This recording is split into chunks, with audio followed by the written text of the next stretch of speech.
Hello and welcome to Smokier Greens, a 4-part mini-series that takes a look at health and wellness in its relationship to the cannabis industry. My name is Christine, and now that we know each other, let's start the sesh. What may feel like a recent trend in medicinal use of cannabis has actually been around since the BCs. I'd like to take today's episode to look back on where cannabis got its start and the roller coaster of a journey it's had from being loved, hated, and tolerated. The earliest record we have of cannabis as medicine is in 2900 BC, when Chinese Emperor Fu Xi made reference to Ma, the Chinese word for cannabis, noting that cannabis was very popular medicine that possessed both yin and yang. In the 15th century BC, the Chinese Pharmacopoeia, which is really the encyclopedia for drugs, added marijuana to its pages, so that's some pretty official business.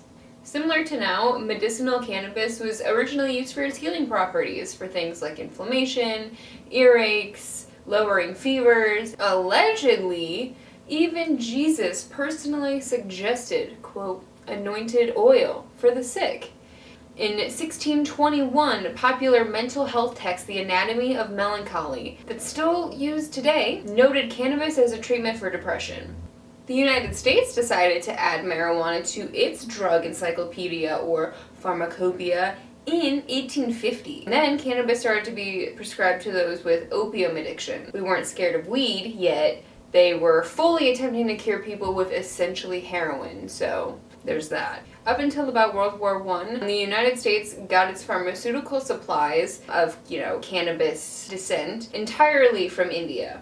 In true American fashion, the U.S. Department of Agriculture Bureau of Plant Industry announced that it had succeeded in growing domestic cannabis equal to the quality of the Indian strains. The 1930s and 40s were a rocky time for cannabis, though at the time 2 different American companies were selling standardized extracts of marijuana for things like a sedative. By 1936, the Bureau of Narcotics urged the feds to regulate the use of marijuana. By the end of 1936, all 48 states had enacted laws regulating marijuana use. Here's where things really take a turn, because in 1936, the infamous reefer madness came to screen and cautioned that cannabis would melt your brain or something like that. In 1942, the US did a little takesy-backsy from the pharmacopoeia and took marijuana out of it, thus losing its remaining mantle of therapeutic legitimacy. Fast forwarding a bit to 1970, when the Controlled Substance Act classified marijuana as a drug with no accepted medical use.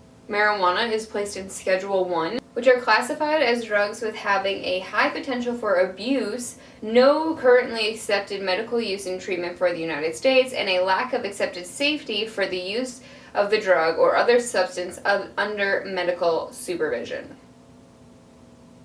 That's a mouthful. Basically, you can't use it. And then, June 17, 1971, Nixon decided he wanted to start a war on drugs. Nixon then went on to create the DEA. This agency is a special police force committed to targeting illegal drug use and smuggling in the United States. Today, the agency has nearly 5,000 agents and a budget of $2.3 billion.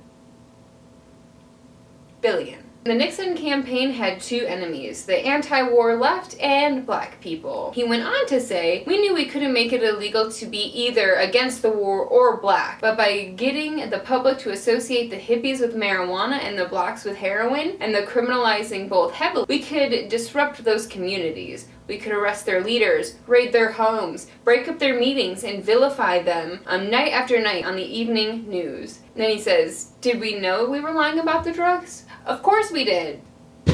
You gotta love it, right? Then in 1986, President Reagan, just gem after gem, President Reagan signed the Anti-Drug Abuse Act, instituting mandatory sentences for drug-related crimes. The new law raised federal penalties for marijuana possession and dealing. Okay, so get this. Possession of 100 marijuana plants received the same penalty as possession of 100 grams of heroin. Which is so funny to me because we used to use marijuana for people who had opium addictions. So how does this make sense?